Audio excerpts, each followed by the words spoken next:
You're living inside an economic system right now, and you probably don't fully understand how it works. It's called capitalism, and almost everything in your life is shaped by it. But here's the thing, nobody really explains it clearly. Let's actually understand what capitalism is. Capitalism is pretty simple at its core. It's based on one idea. People should be able to own things. Not just stuff, but businesses, tools, land, the means to make things. And if you own something, you get to keep the money it makes.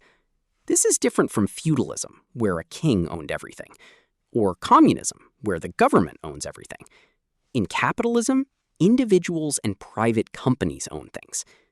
Here's the engine that makes it run: profit. If you own a business and it makes money, you want to make more money.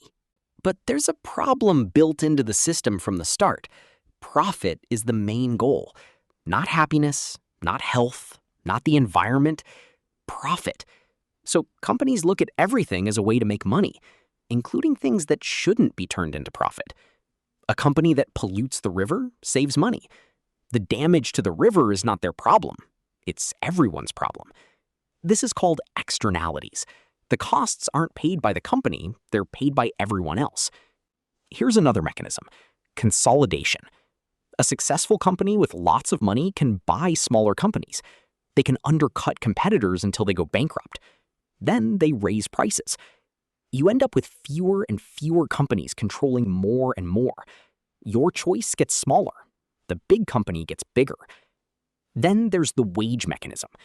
A company wants to pay workers as little as possible. When workers have options, other jobs, savings, support, they can demand more. But if workers are desperate, they'll accept whatever they're offered. So capitalism creates pressure to make workers more desperate. Reduce safety nets. Make sure people need this job, or they'll starve. Wages go down. The company profits go up. There's also built-in growth pressure. If a company made $100 million in profit last year and $100 million this year, investors are angry. So every company is under pressure to grow constantly, quarter after quarter, year after year. In a world with finite resources, infinite growth is impossible. But capitalism doesn't have a solution for that. It just keeps pushing.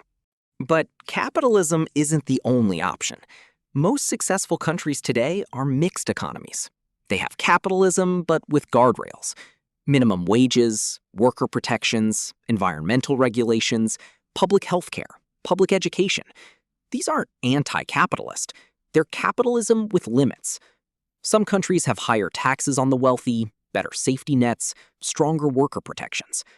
These countries often have higher happiness scores, better health outcomes, less poverty. It's not perfect, but it's different. The fight over the future isn't capitalism versus communism.